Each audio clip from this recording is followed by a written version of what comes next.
Monsieur le maire, cher Daniel Gilonnier, merci beaucoup à la fois de vos propos de bienvenue et de l'émotion que vous n'avez pas su cacher et qui, je crois, peut se comprendre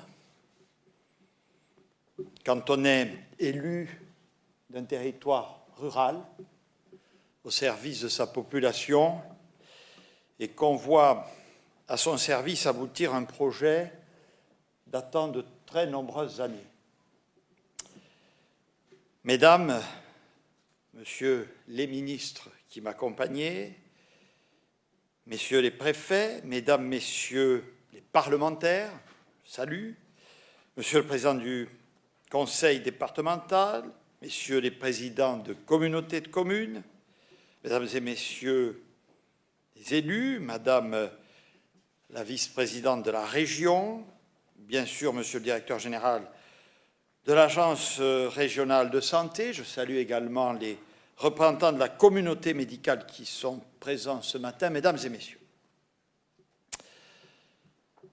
Ma visite, en effet, ce matin, ici, Monsieur le maire, Mesdames et Messieurs, ne doit rien au hasard. Nous sommes dans un territoire à la croisée de deux départements magnifiques, tous deux, la Nièvre et le Cher, mais qui font face, depuis longtemps, aux défis de la démographie médicale, aux défis des difficultés de ce qu'on appelle l'offre de soins, avec tout ce que cela suppose comme fragilité, comme obstacle en termes d'attractivité, comme angoisse parfois de la population.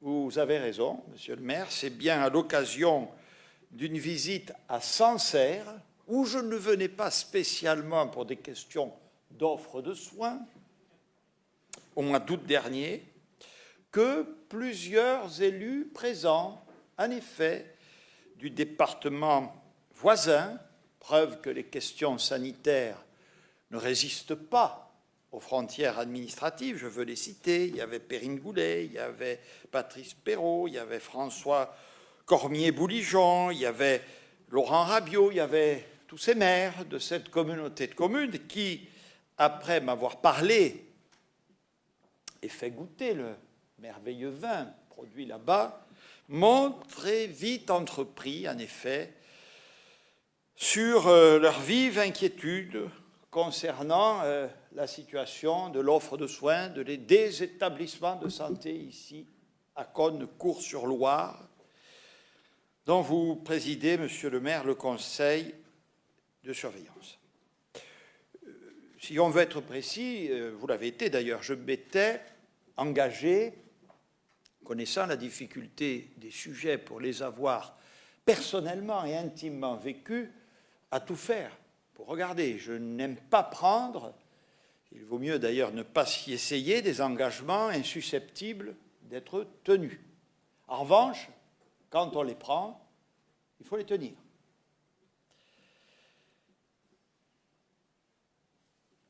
La mobilisation à partir de cette impulsion que j'ai donnée a eu lieu, remarquable, je le dis à tous les acteurs, on les a vus ce matin, preuve supplémentaire s'il en était de l'attente suscitée par ce dossier, le projet a été préparé, on a même pu se rendre tout à l'heure sur le futur site, le projet a été préparé en un temps record et dans quelques instants, j'en signerai la lettre de cadrage avec vous et avec l'ensemble des élus impliqués. L'hôpital, vous le savez toutes et tous, sera donc reconstruit avec ses urgences, ses services de médecine, de soins de suite et de réadaptation sur un nouveau terrain, je l'ai dit, facilement accessible, magnifique. Vous aviez cette réserve foncière. L'EHPAD où nous nous sommes rendus, chère Brigitte, sera rénové. Je souligne l'appui du conseil départemental, Monsieur le Président, compte tenu de ses compétences importantes en la matière. Une maison de santé pluridisciplinaire, pluriprofessionnelle s'installera au cœur de la ville, sur le site de l'ancien hôpital, et je me permets de vous féliciter d'avoir fait ce choix de maintenir à la fois la maison de santé et l'EHPAD en cœur de ville. La proximité, toujours et d'abord la proximité. Et la remarquable adhésion que vous, Monsieur le maire, président du conseil de surveillance, et vous, Monsieur le directeur général de l'ARS, êtes parvenus à créer autour de ce projet fédérateur en est, n'en doutez pas, la meilleure garantie de la réussite. Et je salue effectivement tous les élus, à commencer par les parlementaires. Je ne sais quel terme vous avez employé, ils ont été insistants, c'est ça le mot? Je mettrais, voyez, je placerai encore le curseur un peu plus haut. Mais ils font leur boulot. Ils défendent leur territoire. Et je veux leur rendre hommage. Cette méthode fédératrice, où nous nous retroussons toutes et tous les manches pour poursuivre un objectif commun, cette méthode, c'est celle que je souhaite voir appliquée dans la mise en œuvre plus générale du plan que je suis venu présenter aujourd'hui. Car donner le pouvoir au territoire dans la gestion des investissements, c'est l'engagement que j'ai pris avec ce Ségur, je vais y revenir, associer les élus des territoires de santé directement concernés. Et là, bien entendu, le bassin de vie, les coopérations sont beaucoup plus larges.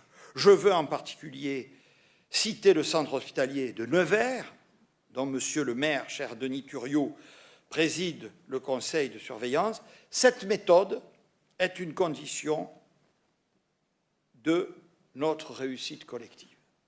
C'est celle que je déploie en règle générale, y compris, chère Jacqueline Gouraud, dans la mise en œuvre de la relance de son volet territorial. Nous signons partout, je l'espère ici, pourquoi pas revenir pour un CRTE, partout dans les territoires, la relance, l'investissement, ça doit être pour tout le monde. Pour tout le monde. Donc, venant m'exprimer ce matin ici sur les problématiques du territoire rural, je le fais, si vous me le permettez, en connaissance de cause. J'ai moi-même présidé pendant 12 ans un hôpital avec un EHPAD dans une zone rurale, ayant des difficultés à attirer, à fiabiliser du personnel médical. Tous ces projets que vous conduisez, je les ai vécus, je sais l'énergie qu'il faut déployer, je sais les attentes légitimes de nos concitoyens. Raison pour laquelle, sous l'autorité du Président de la République et avec le ministre de la Santé, nous avons fait un choix politique extrêmement important sur lequel je voudrais, ici, à Cosne-Cours-sur-Loire, vous sensibiliser ce matin. Nous nous battons, là encore, avec vous, pour lutter contre cette crise sanitaire qui se prolonge, qui varie, qui évolue. Nous devons nous adapter. Là encore, nous travaillons ensemble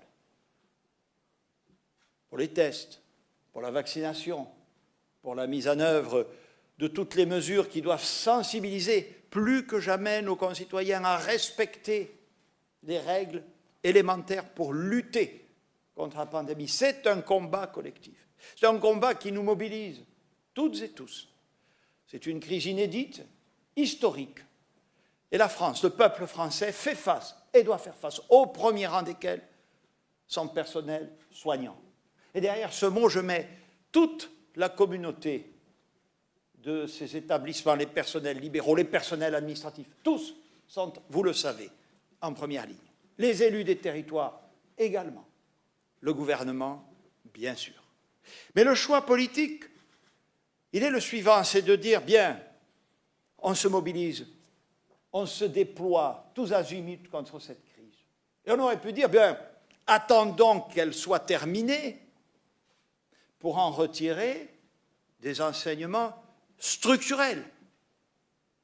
Dressons le bilan, on verra bien quand ce sera fini. Non, le choix qui a été le nôtre, mesdames et messieurs, c'est de dire, avant même que cette crise soit finie, et quelle que soit l'énergie que nous déployons ensemble pour y faire face, il faut d'ores et déjà en tirer des enseignements structurels. C'est le Ségur. C'est le Ségur, et le Ségur, ça a d'abord été évidemment à destination des hommes et des femmes qui travaillent dans le secteur de la santé et dans le secteur médico-social. Le Ségur, que j'ai signé au mois de juillet au terme d'un dialogue social exemplaire, c'est-à-dire issu de ce qu'on appelle un accord majoritaire, c'était d'abord revaloriser. C'était une reconnaissance, mais c'était aussi la volonté de rendre plus attractifs ces métiers, revaloriser les femmes et les hommes qui travaillent dans ce secteur. Un engagement inédit par son ampleur depuis la libération que la représentation nationale, mesdames et messieurs les parlementaires, a bien voulu voter les personnels, les hommes et les femmes. Et puis aujourd'hui, c'est le deuxième volet, pour la France entière. Je viens ce matin vous parler de votre projet, mais des projets comme celui-là, il faut qu'il y en ait partout. Partout. C'est le volet investissement. Ce sont les équipements, ce sont les locaux, c'est le numérique. Bref, ce sont les conditions de vie, le cadre d'intervention dans lequel notre santé publique va se déployer. Et puis, je vous le dis, il y aura un troisième volet sur lequel nous avons déjà commencé à travailler, c'est la souveraineté sanitaire. Comment faire en sorte que nous soyons moins dépendants dans la production de médicaments, de vaccins, de dispositifs médicaux. Comment assurer notre indépendance qui, dans ce secteur, comme dans tant d'autres de l'industrie, s'est échappée depuis des décennies. Donc, c'est notre volonté d'agir à la fois sur la crise, sur l'immédiat, sur le conjoncturel, et d'ores et déjà d'engager les chantiers structurels qui sont devant nous.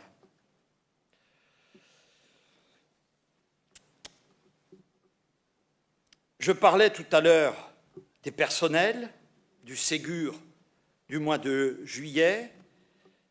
C'est presque, je vous le dis, 1,5 million de professionnels qui sont concernés par cette revalorisation.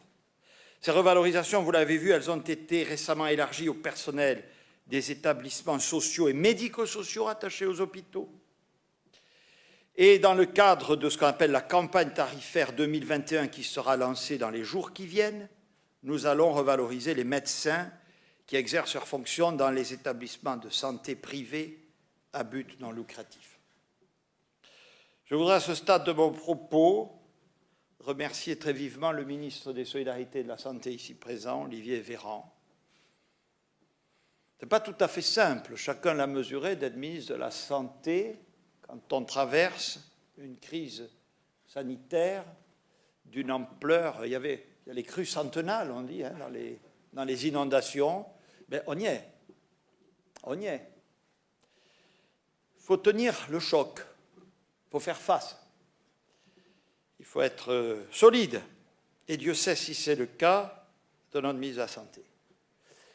Parce que s'il est au front de la crise sanitaire, il l'est aussi pour mener à bien cette réforme du Ségur. Nous la poursuivons, je l'ai dit, pour les personnels. J'ai confié une mission à Michel Lafourcade pour encore corriger et améliorer ce qui doit l'être. 8 mois après le début de cet engagement historique de juillet dernier, ma conviction reste plus forte que jamais. Si la France a tenu, si la France tient encore dans la lutte contre le coronavirus, si près de 4 millions de personnes sont aujourd'hui vaccinées, c'est grâce à un immense élan de solidarité. À l'image de ce qui s'est passé ce week-end, vous l'avez vu, nous entendons bien le prolonger avec une vaccination tout à fait exceptionnelle sur les 3 jours, vendredi, samedi, dimanche, 585 000 vaccination en France. Et quand je vois cet engagement, voyez-vous, je me dis que la France sortira certes marquée par cette crise, mais grandie de toute la solidarité dont elle aura su faire preuve. Face à cette crise, j'y insiste, nous avons pris conscience de la nécessité de soutenir notre système de soins, d'en assurer la pérennité, de le moderniser, de l'adapter aux circonstances de la crise, mais aussi de le préparer aux défis de l'avenir. C'est quoi finalement transformer ce système? C'est d'abord aller plus loin encore dans ce qu'on appelle la gradation des soins. Tout citoyen, on le voit ici, doit pouvoir disposer au bon endroit et au bon moment d'une offre qui répond à ses attentes. Ça signifie que les ressources de notre système doivent être correctement réparties dans les territoires, avec des soins de proximité pour répondre aux besoins du quotidien, assurer la prévention et des soins spécialisés de recours pour prendre à charge les pathologies plus complexes ou plus graves. À ce titre, nous devons tirer tout le parti du numérique qui nous permet justement de créer des ponts, d'abolir des distances, de partager la connaissance sur l'état de santé des patients. Ce numérique, je le souhaite au service des parcours et de l'exercice coordonné. Transformer notre système, mesdames et messieurs, c'est également mieux prendre en compte le quotidien des usagers comme des soignants. Il faut en finir avec les tracasseries qui alourdissent leur charge de travail. Il faut renouveler plus régulièrement les petits équipements pour réduire la fatigue des soignants et aussi améliorer la qualité des soins. Nous constatons ensemble que cet effort a été négligé ces dernières années, faute de moyens financiers, notamment au sein des établissements de santé. En redonnant de l'oxygène aux gestionnaires, en réduisant la dette, nous allons favoriser la relance de cet investissement de tous les jours.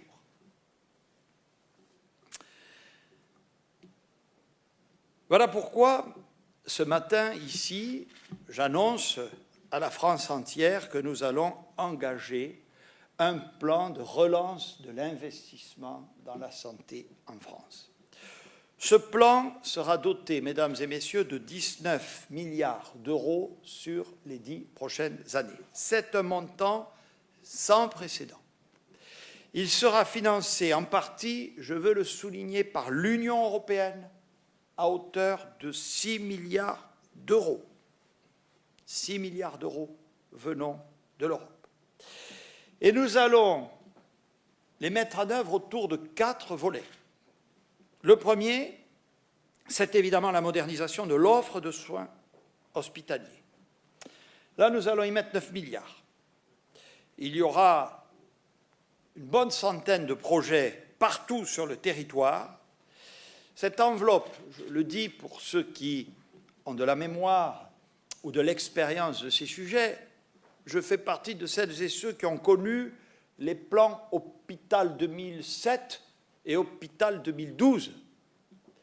Eh bien, ce que je peux vous dire, c'est que le plan que je vous annonce aujourd'hui, c'est tout simplement 50% de plus que les 2 plans Hôpital 2007 et Hôpital 2012 réunis. C'est une nécessité. C'est une nécessité absolue. Ces crédits seront dédiés à la fois à l'investissement du quotidien et aux projets de transformation sélectionnés par les agences régionales de santé. Le deuxième volet, chère Brigitte, porte sur la prise en charge des personnes âgées. Notre population vieillit, vous le savez ici, c'est un fait démographique majeur que nous devons anticiper. Et là, nous allons déployer 1,5 milliard d'euros sur 5 ans, c'est-à-dire, là encore, un changement d'échelle.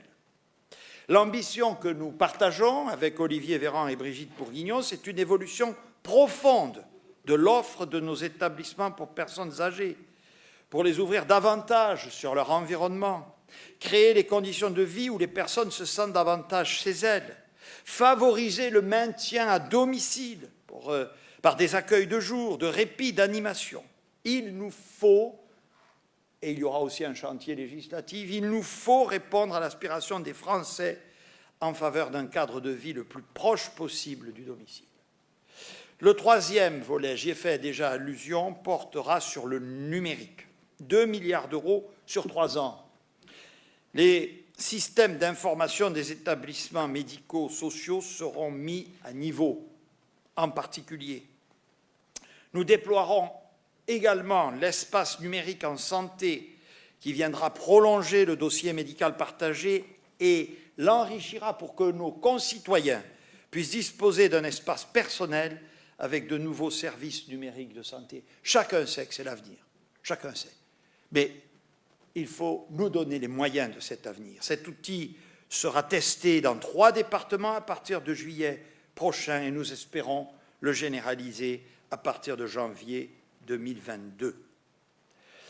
Vous l'aurez compris, les objectifs du gouvernement en matière de santé sont tournés vers l'avenir, mais personne ne peut préparer l'avenir, personne, sans solder le passif. C'est pourquoi, je vous le disais, le 4e volet du plan sera consacré au désendettement des établissements de santé. La situation financière des hôpitaux est dégradée, elle s'est encore dégradée avec la crise sanitaire, même si nous avons mis les moyens pour les maintenir à flot. Il faut maintenant leur redonner de l'air. Pendant 10 ans, 6,5 milliards d'euros seront consacrés pour soulager la dette hospitalière, pour améliorer les marges et ainsi placer les établissements, notamment les plus en difficulté, sur une trajectoire de désendettement. Mesdames et messieurs, l'ampleur des moyens mobilisés, alors même que les finances sociales subissent les effets de la crise sanitaire, cette ampleur, nous l'assumons. Je le dis ici, c'est un choix politique visant à consolider, à développer ce qui constitue un des biens les plus précieux, un argument parmi les plus forts pour l'attractivité de notre pays et de nos territoires, c'est-à-dire un système de santé performant et attractif.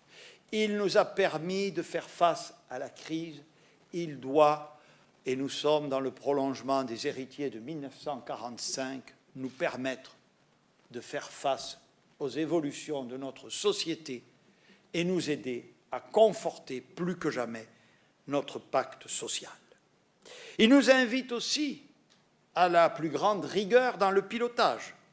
L'investissement que va faire l'État doit s'accompagner d'un effort de réforme et d'une efficacité toujours plus grande du système de soins. Cet effort collectif n'est pas optionnel. L'efficacité, l'efficience ne sont pas des gros mots. Aussi, le gouvernement place toute sa confiance dans une gestion la plus territorialisée possible pour atteindre ces objectifs. Les ARS, les dirigeants des établissements, tout ce qu'on appelle la communauté hospitalière, la médicalisation de cette gestion pour concevoir la bonne réponse aux besoins de santé du territoire. Et là aussi, changement important, non seulement les enveloppes s'élargissent de manière considérable, mais j'ai décidé, c'est un tournant, que seules les opérations, Monsieur le ministre de la Santé, j'en suis désolé, de plus de 150 millions d'euros seront décidées au plan national. Nous déconcentrons. Confiance aux territoires et à leurs acteurs. La totalité des crédits seront notifiés aux agences régionales de santé, auxquelles il incombera d'élaborer une stratégie régionale pour la mise en œuvre du plan dans ses différentes dimensions et de sélectionner les projets qui feront l'objet du soutien de l'État.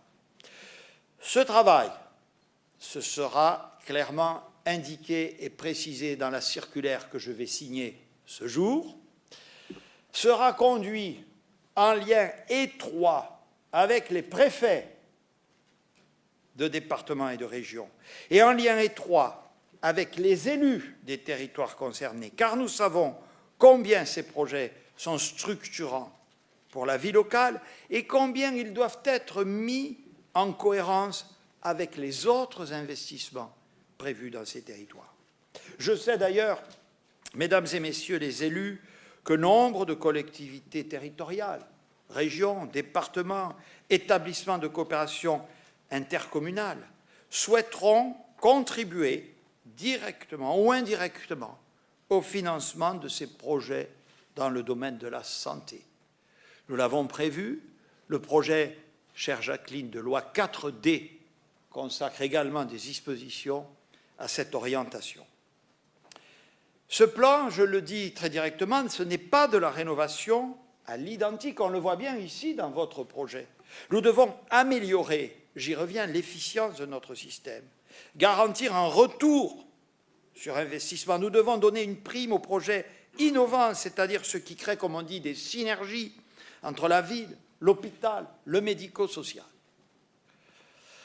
Je souhaite un plan ambitieux qui fasse évoluer les organisations, qui améliore la performance des plateaux techniques, qui maille davantage de territoire national. Et puis cet investissement massif est aussi engagé pour permettre l'accès aux meilleures conditions de formation et donner envie, on l'a très bien vu, pour attirer évidemment des médecins sur ce territoire. Il y a bien d'autres leviers, mais l'établissement que vous inaugurerez, je l'espère, le plus vite possible, il sera un levier d'attractivité. Donner envie d'exercer ce merveilleux métier de soignant dans les conditions modernes auxquelles ils aspirent et qu'ils méritent. Je voudrais rappeler que c'est à l'initiative du président de la République que le numerus clausus, ça fait 40 ans qu'on en parle, cet outil de contingentement inadapté a été supprimé. Cette réforme, on l'attendait depuis longtemps, elle est faite. Avec les présidents de conseils régionaux, nous avons lancé la semaine dernière le plan d'augmentation de 16 000 places d'ici à 2022 pour les formations d'infirmières, d'aides-soignantes et d'accompagnants éducatifs et sociaux. Je souhaite que les moyens financiers du plan soient en effet également utilisés pour adapter l'accueil des étudiants dans les instituts de formation sanitaire et sociale à chaque fois que cela sera nécessaire. Voilà, ce plan est lancé. Aujourd'hui, ici, je donne le top départ et il faut qu'il connaisse très vite ses effets concrets. 650 millions seront délégués sans délai aux établissements de santé pour permettre de financer des projets dans l'amélioration concrète de leur quotidien. 355 millions d'euros seront alloués aux ARS la semaine prochaine pour soutenir l'investissement dans les EHPAD. Tous ces moyens doivent être consacrés au financement d'équipements à hauteur de 125 millions d'euros et au soutien aux projets de restructuration les plus avancés pour 230 millions d'euros. Chère Brigitte, je compte sur toi pour que ça avance vite. Enfin, j'ai demandé au ministre des Solidarités et de la Santé de finaliser très rapidement le financement de plusieurs projets déjà validés. On ne repart pas à zéro, des projets dans les tuyaux, il n'en manque pas. Vous le savez toutes et tous, mais il faut y aller. Et il faut, dans les jours qui viennent, que nous nous déployions, je cite Nancy, Tours, Reims, Argenteuil, Caen, tous ces projets attendent des financements, ils sont là. Et Olivier Véran et moi-même, nous rendrons dans le plus possible d'établissements, bien sûr, pour les soutenir dans leur mobilisation contre la crise qui est toujours là, mais aussi pour leur dire que l'avenir se prépare et que leur cadre de vie va bientôt changer. Je tiens à souligner ici que d'autres projets, parmi les plus avancés, et que les agences régionales de santé jugent prioritaires, pourront être validés et faire l'objet d'un engagement financier sans attendre. Je souhaite qu'il en soit ainsi, en particulier, très concrètement, pour au moins une dizaine d'opérations d'ici l'été. Je sais que dans votre région, plusieurs projets de cette nature sont en gestation. Je pense en particulier, je ne veux pas être exhaustif, à la rénovation des urgences du centre hospitalier de Nevers, monsieur le maire, à la restructuration de l'hôpital d'Avallon, à la modernisation de la réanimation à Lons-le-Saunier et à la plateforme logistique des hôpitaux de Haute-Saône à Vesoul. Tout ça qui attend, il faut que ça sorte vite.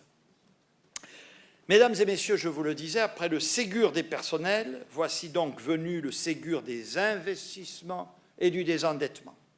Bientôt viendront les décisions, largement favorisées par le plan de relance, visant à conforter, à recouvrer notre souveraineté sanitaire. Les enjeux, là aussi, sont clairs. Eux aussi mis en lumière par cette crise hors norme que nous traversons. Créer un environnement propice à une recherche de pointe et qui prenne toute sa place dans le concert international. Assurer l'accès aux traitements les plus innovants. Créer des synergies avec l'industrie pour garantir notre indépendance. Si je suis venu aujourd'hui avec les ministres, vous l'aurez compris, c'est aussi pour vous dire que l'action gouvernementale telle que je la conçois est d'abord une action de terrain. Je continuerai inlassablement, mesdames et messieurs, à venir à la rencontre des professionnels de santé, des élus, des acteurs du territoire partout en France, pour les soutenir, les encourager et pour m'assurer que les choses avancent dans le bon sens. Aujourd'hui, avec vous, c'est une nouvelle étape très importante que nous franchissons. C'est une étape qui nous permet de regagner confiance en l'avenir. Cette confiance, nous le savons, elle a été abîmée. Elle ne se décrète pas. Il ne suffit pas, je le sais bien, de dire, même si c'est indispensable, toute notre reconnaissance à toutes les femmes et tous les hommes qui se battent depuis 1 an contre l'épidémie. Il faut agir, il faut prendre des décisions. Mon gouvernement n'est pas celui des belles paroles. Il est celui de l'action, mesdames et messieurs les élus. Il est celui des solutions concrètes. Il est celui, monsieur le maire, nous en sommes l'illustration, des promesses et des engagements tenus. Je vous remercie.